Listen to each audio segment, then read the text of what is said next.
La Plata vamos a charlar. Gonzalo, Martín y Pablo listos para comenzar. Historia del fútbol tenemos que contar. Los goles y victorias queremos recordar. Desde el barrio hasta el gran estadio central. Con sudor y esfuerzo, todo un mundo colosal. Desde el primer toque hasta el gol final. En la cancha se define lo esencial. Fútbol, corazón en cada tiro. Pasión que corre por cada... Bueno, Pablito, en esta ocasión viajamos una vez más al país vecino de Uruguay para hablar con un ex defensor que supo jugar en diferentes clubes de su país y también estuvo en Europa y también vistió la camiseta de la selección uruguaya. Se encuentra del otro lado, cruzando el charco, Alejandro Díaz. Hola Alejandro, ¿cómo te va? ¿Qué tal, chicos? Muy bien, todo muy bien. Bueno, gracias. Disfrutando de la primavera acá que se está sumando en Montevideo, el calorcito. Se han un poco cansados del frío, pero muy bien, todo muy bien. Sí, arranca el calorcito y te agradecemos un montón por estar en este capítulo nuevo del Fútbol y su historia. Bien, a las órdenes. Por otra parte, Alejandro, ¿te agarramos un post-entrenamiento o estás ahora relacionado con la pintura? No, recién me levanté la siesta. Hoy entrené temprano, fuerte. Estoy con una rutina un poco exigente. Terminando el año, yo me hago mi rutina anual. Hago una pretemporada en enero, o sea, un año típico, ¿no? Un poco raro, extraño, pero para mí es normal, ¿no? Porque lo hice toda la vida. O sea, es mi forma de vida, o sea, mi hábito de vida. Así que para mí es totalmente normal y digo, estoy acostumbrado. Bueno, te agradecemos entonces otra vez porque te sacamos de la siesta. Bueno, a ver, es un tema de... A veces la gente me pregunta el tema de entrenamiento, ¿no? Y mucha gente no entiende. Me dan menos edad de la que tengo, o sea... creo que yo lo hago más que nada por salud, ¿no? Yo entreno un poco porque entiendo que es mi forma de proteger mi salud. Y bueno, lo que pasa es que estoy sorprendido porque, bueno, me acompaña la genética, ¿viste? Me acompaña un poco el hecho de no haberme lesionado en mi carrera, que es importante, ¿no? Porque muchos futbolistas a veces tienen lesiones a lo largo de la carrera y eso arrastra un vicio, digamos, de movimiento, en articulaciones sobre todo, que no les permite disfrutar de un entrenamiento post carrera, ¿no? Entonces digo, yo tuve la suerte de no haber tenido lesiones de gravedad y poder disfrutar de un físico hoy, bueno, óptimo, ¿no? Por otro lado, Ale, ya mencionaste tu carrera. ¿Nos puedes comentar tus inicios en tu misma carrera? A ver, mi carrera fue una carrera más, pero un poco particular con algunos detalles, ¿no?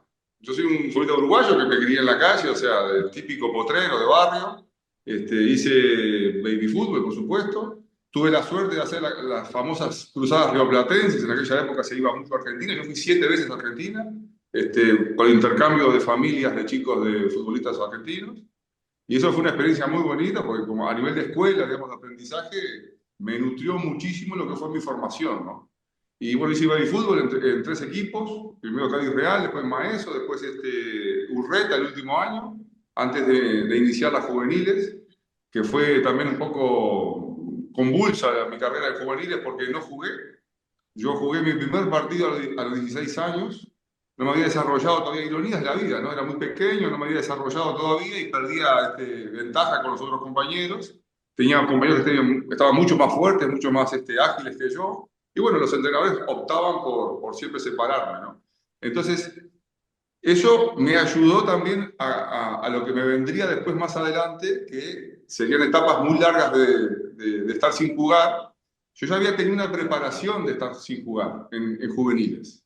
Entonces, digamos que yo creo que jugué solo 12 partidos en juveniles antes de debutar en primera. Y también, como yo te comentaba anteriormente, mi debut en primera fue extraño porque yo jugué el partido preliminar ese día y después jugué el partido de primera. O sea, yo desde muy chico, mi carrera siempre fue extraña, rara. Y me tuve que adaptar y enfrentar ese tipo de adversidades, ¿no? Entonces yo creo que esa formación tan especial fue la que me dio una fortaleza importante para poder superar y llegar hoy 51 años con un nivel de competencia óptimo, ¿no? Yo he investigado un poco en el mercado, o sea, en el ambiente hoy, que hoy las redes es un tema muy global. Yo no he visto a un colega de esta edad que esté entrenando como para competir. He visto a San Roberto, un montón de compañeros de mi época que sí están muy bien físicamente. Sidor, por ejemplo, lo he visto entrenar en algunos videos, pero no sé si están ellos al nivel de competencia. Entonces digo, por ahí de repente es algo singular, ¿no? Bastante singular y bastante atípico, como lo fue toda mi carrera.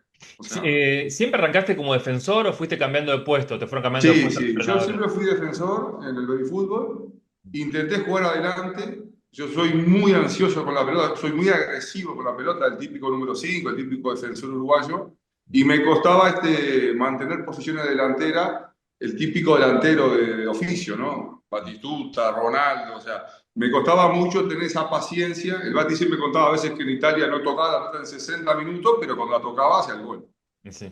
Entonces a mí me llevaba mucho la pelota. Si bien cuando jugaba adelante, he jugado un partido adelante, arrastraba mucha marca y generaba muchas segundas pelotas, o sea, un estilo 9 Cardoso, por ejemplo, el paraguayo. Pero no era mi característica ser goleador. Por eso el físico yo lo utilicé del número, o sea, del medio centro para atrás, en toda la línea Y defensiva, tu ¿no? carrera como profesional siempre fuiste defensor, entonces. Sí, mi característica, o sea, mi esencia es defensor. Lo que pasa es que yo tengo un poco un plus de ir al ataque, me sumo en jugada corrida al ataque siempre, y por ahí tengo ese estilo de defensor de la época de los 70, de los 80. Caso Pasarela, caso Beckenbauer, que se sumaban a los ataques, caso Koeman también. Era común en aquella época que el defensor, el líbero o el stopper se sumara al ataque, ¿no? Después se dejó eso. En los años 90 y de los 2000 se empezó a dejar ese estilo, sobre todo el central, ¿no? Los laterales sí, eso sigue existiendo, se suman al ataque. Pero normalmente en aquella época era común que un defensor central se sumara al ataque, ¿no? Recién, Alejandro, nombraste al Kaiser. Era uno de tus ídolos cuando eras chico, ¿no? A ver, yo nací en el 73, entonces 74, 75, 76 yo estaba, 78, 79 estaba en el baby fútbol. Y en aquella época el mejor defensa del mundo era él, y había jugado los mundiales de la CAN 70. Entonces la gente, si bien los partidos se pasaban por el cine o bueno, algún documental, la gente mayor asociaba el fervor de aquella época del fútbol y los referentes. Yo escuchaba que me decían de niño, ¿no? A los 6, 7 años. No sabía ni quién era, ¿no? Te puedes imaginar. Después, en la década de los 80, cuando yo hago las juveniles, se empieza un poco, bueno, la prensa era muy limitada en aquella época, no había los medios que hay hoy. Entonces vas investigando, vas averiguando. Yo vi unas películas vi partidos del 74, ¿no? De Alemania. Tuve la oportunidad de ver muchos partidos de cuando él jugaba y bueno, sí, era un poco fue la referencia, la primera, ¿no? Después yo tuve muchos defensores en mi carrera, ¿no? Como referente. Te contaba caso de Daniel Pasarela, yo aprendí a saltar con él, o sea, el doble ritmo que tenía él, cómo iba a buscar la pelota. En Uruguay se pasaban los partidos del fútbol argentino, en la casa del 80 los domingos de noche. Entonces yo me miraba todos los partidos de los que yo más o menos quería aprender. Después vino la época de 86, bueno, 90, Argentina, ¿no? Con el caso de Ruggeri, Cuchufo, Brown. O sea, que ellos eran los referentes mundiales y los uruguayos, ¿no? El Hugo de León, el Tano Gutiérrez, o sea, defensores que marcaban una época, porque los 80 fue el Río de la Plata.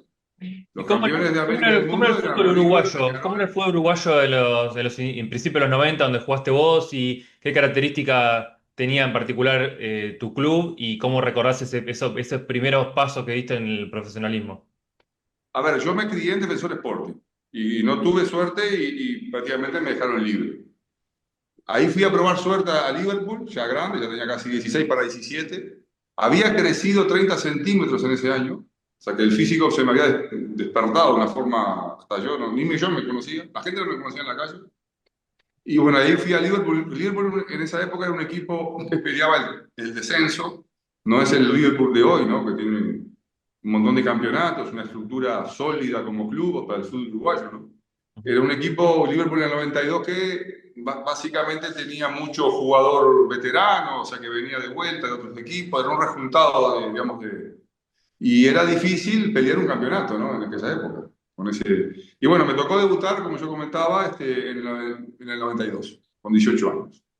En una práctica de sparring, que fue en la semana, un miércoles, que fuimos a jugar con el primer equipo.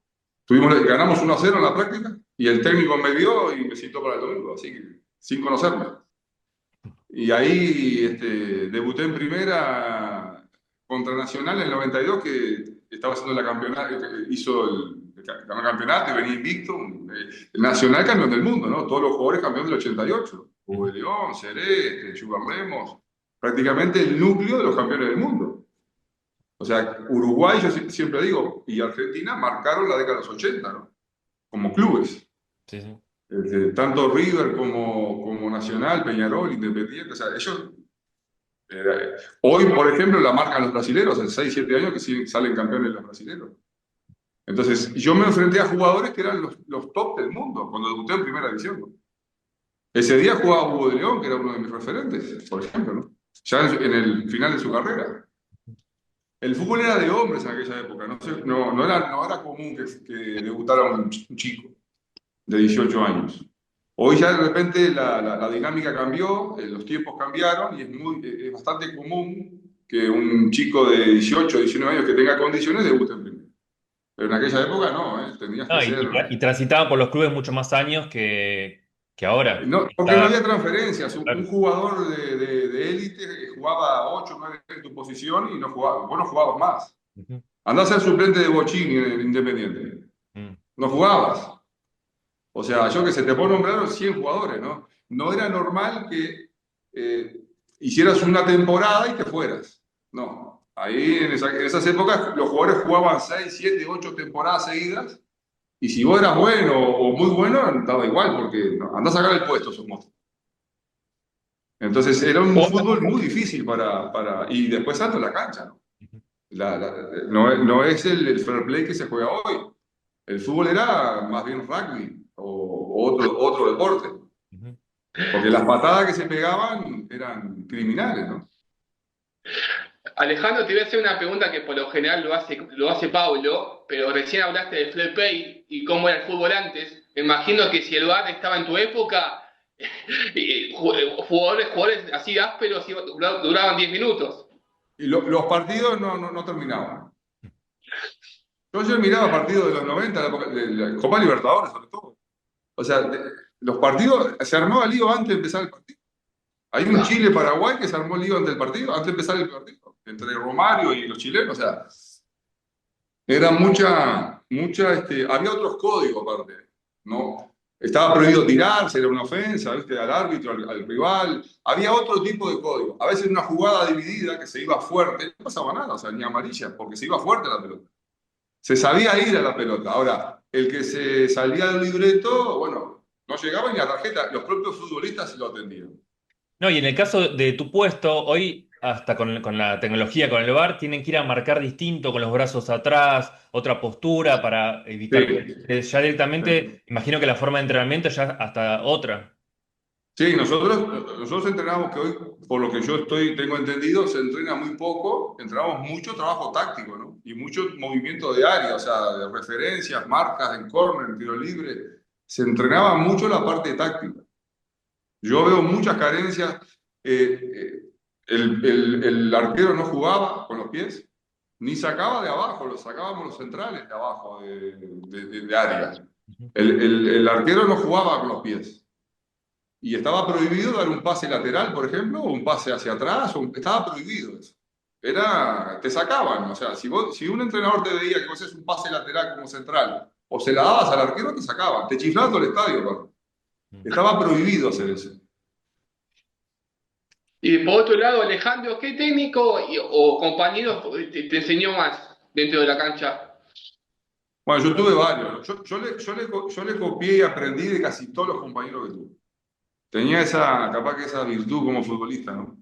Yo miraba a aquel que hacía las cosas bien, el que era bueno en algo, y yo intentaba hacerlo por lo menos igual, ¿no? Y tuve muchos futbolistas, muchos. Te puedo nombrar más de 100, ¿no? Que tuve la suerte En el Porto tuve a Aloisio, por ejemplo, a John Pinto, a Rui Barros, no sé. En Liverpool tuve a Puente, que era un central, el Fono Aguiar, que eran...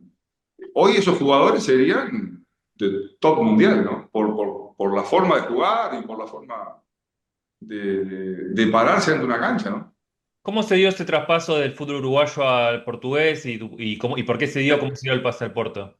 El pase mío fue muy extraño porque no era normal que se transfirieran jugadores de un equipo chico a un equipo grande de Europa. Normalmente se pasaba por Nacional o Peñarol antes, un año, 2 años, y de ahí te ibas. Entonces mi transferencia fue la primera del fútbol uruguayo de un equipo chico, prácticamente de la B, a, a un equipo grande de Europa. Ujú. Y yo fui el segundo jugador uruguayo en Portugal, ¿no? Primero fue Rodolfo Rodríguez, el arquero de Uruguay en el Sporting, en la década de los 80, y el segundo fui yo.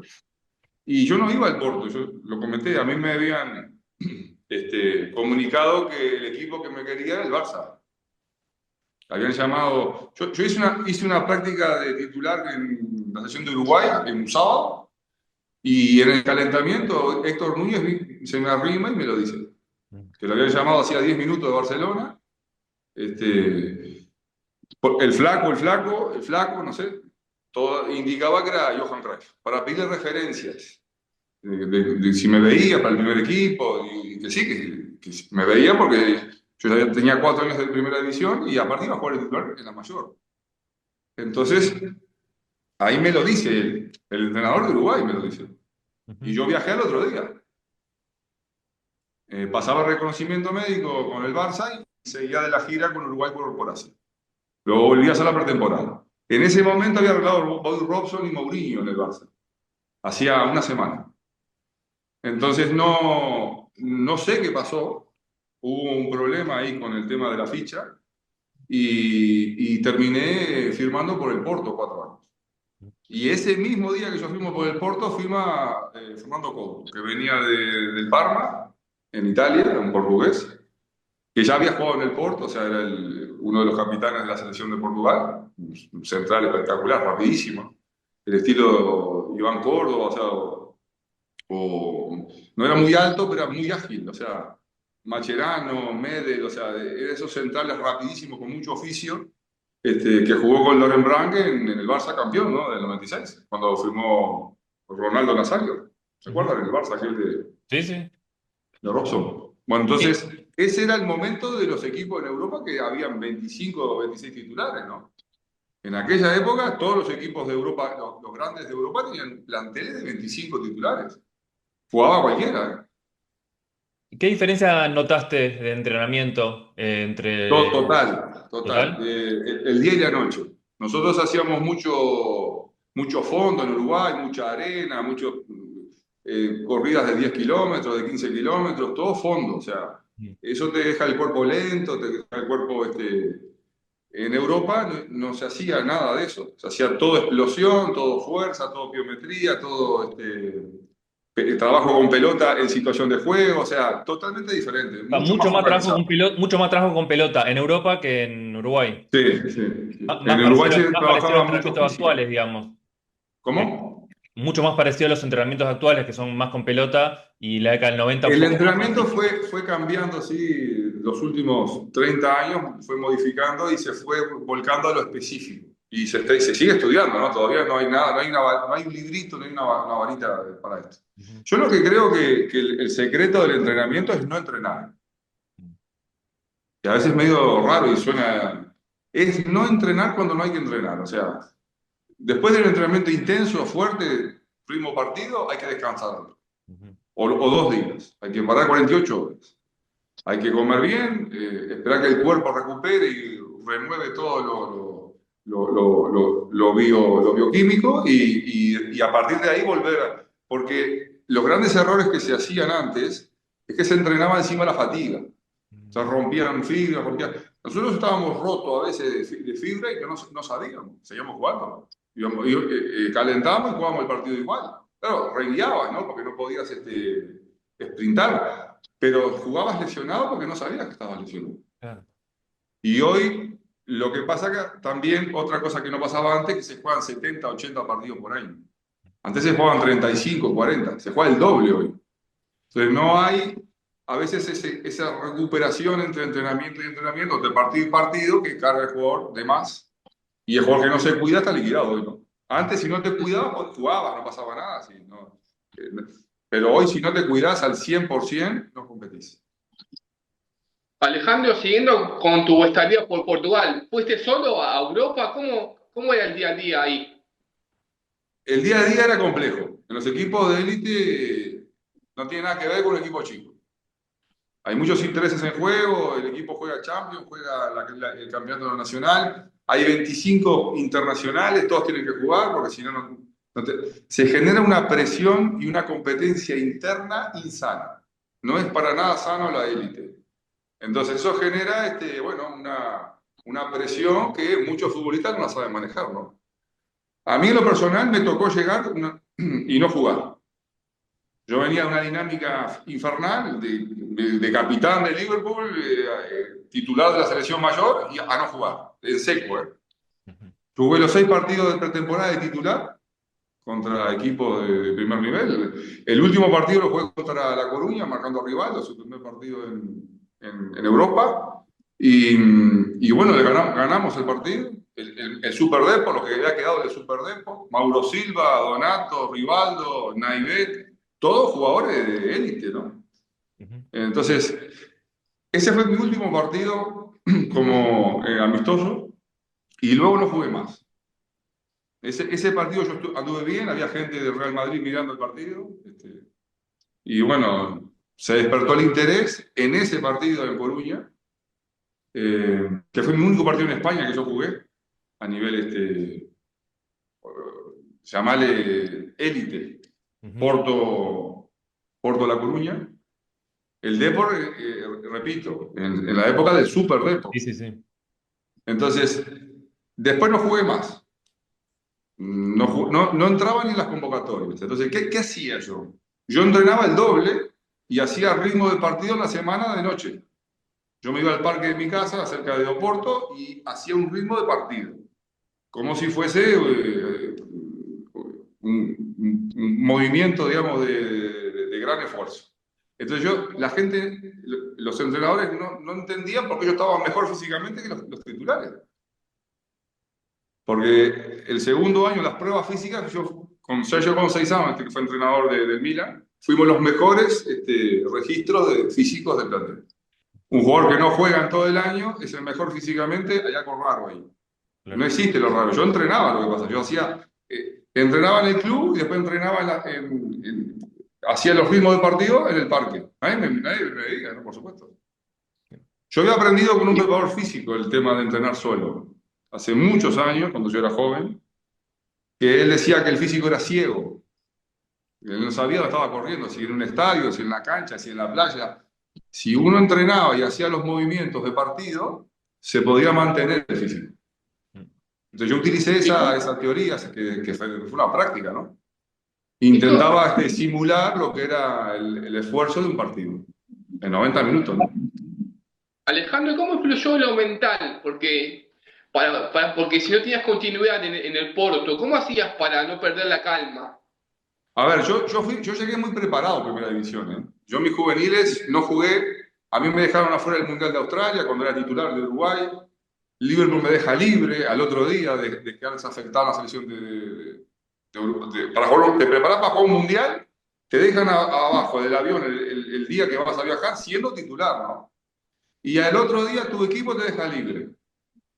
Tuve 6 meses corriendo solo en un parque, esperando una oportunidad. O sea, mi formación fue siempre muy dura, a nivel mental, ¿no? Entonces yo fui ultrapasando todos esos, hasta que me volví, digamos, una persona prácticamente mentalmente indestructible. O sea, para mí yo no lo tomo como un fracaso nada, lo tomo como un desafío y como un aprendizaje. Entonces, viste, yo súper agradecido siempre. Uno de mis grandes motivos, o sea, de mis grandes estrategias mentales fue repasar, comparar tragedias, historias de vida de otras personas, deportistas, como el caso de los Andes.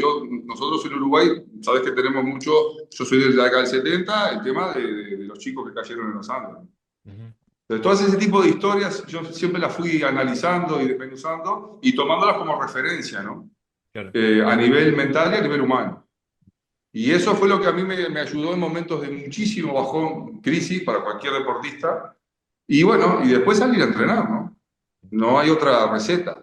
Mientras las piernas estén fuertes, todo es posible, o sea, no importa la edad. ¿Y Hay cómo, gente que debuta con 15 años en primera y gente que está jugando con 42, 43 años. claro, cómo se dio tu Yo, vuelta al fútbol uruguayo después? ¿Cómo? ¿Cómo se dio tu vuelta al fútbol uruguayo? A ver, yo había dejado el fútbol por un tema político, porque después de 4 años sin jugar, prácticamente no. Y bueno, a mí me propusieron volver a jugar. No fui yo personajes llegados al fútbol, que mueven el mercado día a día, habían considerado que había sido una injusticia lo que había pasado conmigo en el Porto, y me propusieron volver, y yo acepté. Y bueno, intentamos, pero no se dio. No todos las campañas, los equipos son a veces positivos, a veces son negativos. Y bueno, yo prefiero, yo cuando un equipo no aspira a salir campeón o hay un ambiente tóxico, me voy. Ujú. Soy de las personas que no me gusta generar conflictos y soy un tipo positivo que me gusta, digamos, apostar por lo menos a un campeonato. Y en los equipos donde no hay espíritu de campeón, me voy. Porque entre los 4 equipos que estuve, de 3 me fui. Claro. ¿Ya estabas vinculado a lo artístico en ese momento? ¿Cuándo surgió tu interés? Toda la vida. Yo me crié en un taller. Mi padre era herrero y carpintero. O sea, las artes las tengo desde niño.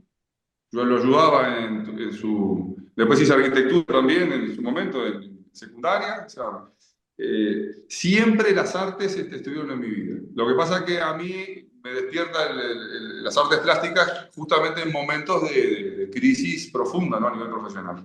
Ujú. A otros les da por la bebida, a otros les da por la droga, a otros les da por, yo qué sé, la depresión. A mí me dio por el arte. El arte fue mi mejor refugio en momentos complicados y bueno, pintaba y guardaba, como terapia me fue espectacular, lo sigo haciendo, por supuesto. Lo que empezó como un hobby, después terminó como algo profesional. Y, y los futbolistas somos artistas, o sea, el fútbol es un arte. Claro, Es algo que hace... eso te iba a preguntar, el vínculo entre lo futbolístico y lo artístico. ¿Cuál El es? fútbol es arte. Los futbolistas son artistas. Es como los bailarines de ballet o los bailarines de danza artística. O sea, el fútbol es un arte. Tenés que crear todo el tiempo dentro de la cancha, tenés que inventar cómo marcar, cómo generar una jugada, cómo levantar un centro, cómo hacer un gol, cómo pegarle a una pelota. O sea, el jugador que tiene arte se nota. Entonces, digo, para mí en lo personal, yo siempre tuve que estar inventando una forma de ir a entrenar, una forma de convencer a un entrenador, una forma de ganar un partido, una forma de... Creo que la parte creativa, que es la base en común de todos los artistas, de todas las ramas del arte, yo lo veo como un arte del fútbol, ¿no? O sea, Alejandro, lo que pasó en Argentina, por ejemplo, 86 fue una obra de arte, ¿no? Ese equipo que armó Bilardo fue una obra de arte. El equipo, ¿no? Y el artista era Bilardo, con otros artistas, ¿no? Porque Alejandro, yo te iba a preguntar, ¿qué delantero te costó más marcar en tu carrera y te fue yo tuve bien? varios delanteros que me tocó la oportunidad de marcar, muchísimos delanteros de primer nivel. El que más me sorprendió por la fuerza, por la dinámica, por la seriedad y el profesionalismo, y sobre todo por la capacidad goleadora, el peligro constante, era Crespo, Hernán Crespo. Mm. Hernán era una cosa de loco, era un juego completo. Creo que él venía supliendo a Batistuta, porque era le decían el pequeño Batistuta, Ujú. pero creo que era un poquito más completo que Bati. Un poquito más, porque era constante. Y después Rivaldo, ¿no? Rivaldo era un jugador que tenía todo lo que hacía lo hacía bien. O sea, cuando tocaba la pelota terminaba o en gol, o pegaba en el palo, o era córner. Sí. Y después, ¿cuántos goles anotaste? Sean partidos Poquitos. amistosos. Oficiales, unos 9 más o menos, todos medio determinantes. Yo no era muy goleador, yo hacía goles cuando el equipo los precisaba en finales o en partidos eh, eh, un 3-3, a los 6 los ramos, ¿viste? Al final del minuto 90 y pico. Mirá. Bien. Y después penales, ¿no? Muchos penales, nunca rompen penal, mira. Ahora estás mirando Y, fútbol, ¿qué vínculo tenés con el deporte? A ver, yo el fútbol es mi vida, o sea, sí, sí, veo todo el tiempo fútbol. Todo el tiempo, o sea, desde que tengo tiempo, los fines de semana, cuando hay fútbol, miro todo lo que pueda, lo que tenga tiempo para verlo, miro. Porque a ¿Cómo, mí me gusta, o sea, el cómo es fútbol me la gusta. selección uruguaya? Y la selección uruguaya está pasando por un proceso, siempre está en proceso de cambio, ¿no?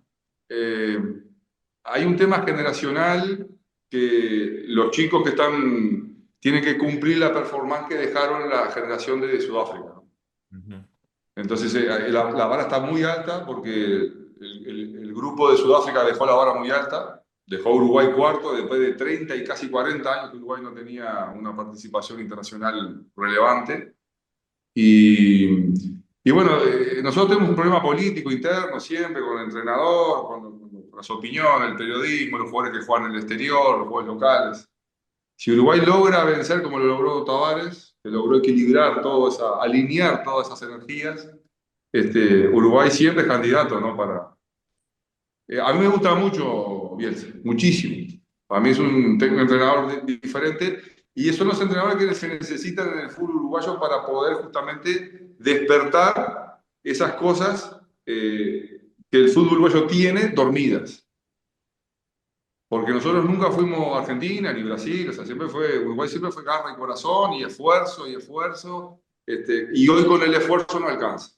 Tenés que aportar otras cosas que a Uruguay siempre le costó, ¿no? El juego colectivo a Uruguay siempre le costó, tener un flujo de ataque siempre le costó a Uruguay.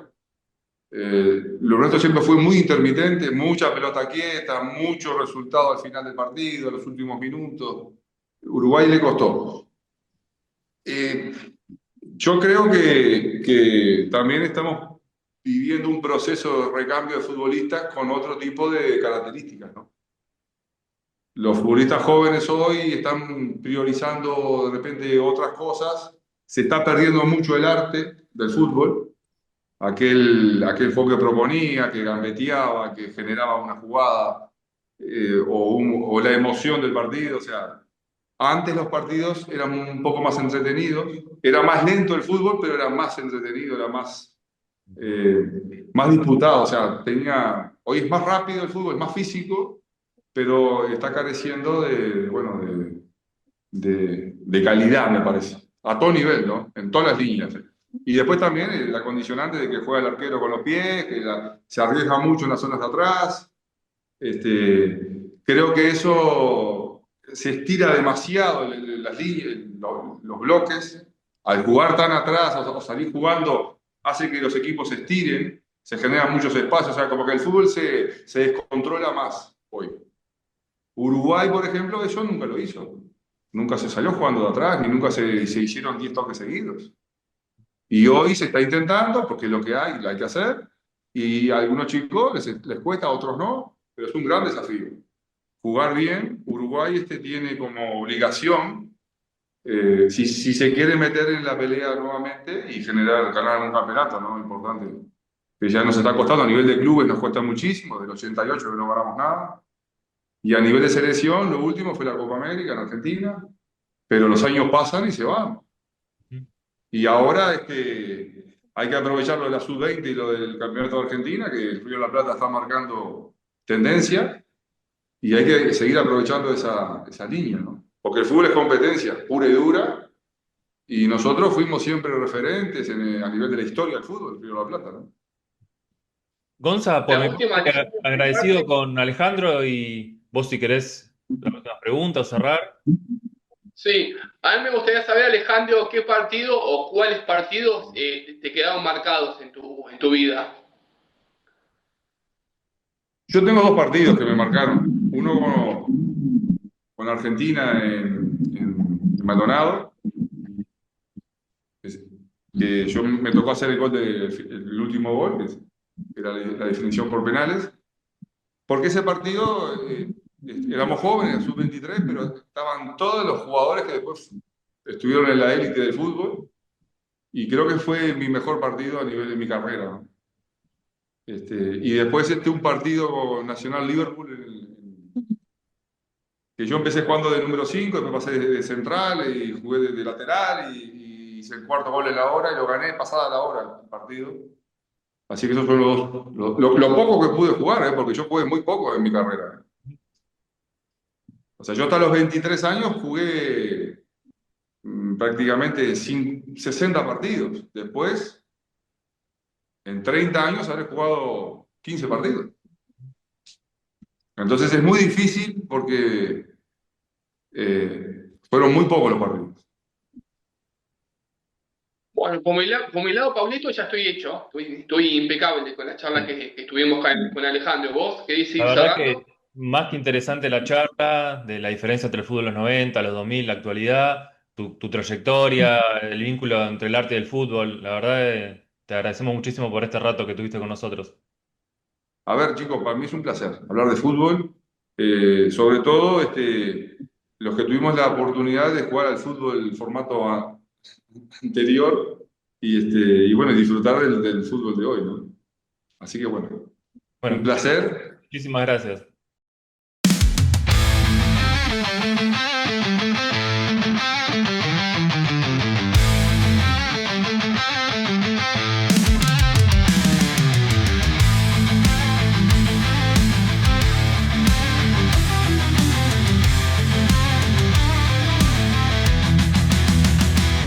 En la ciudad de La Plata vamos a charlar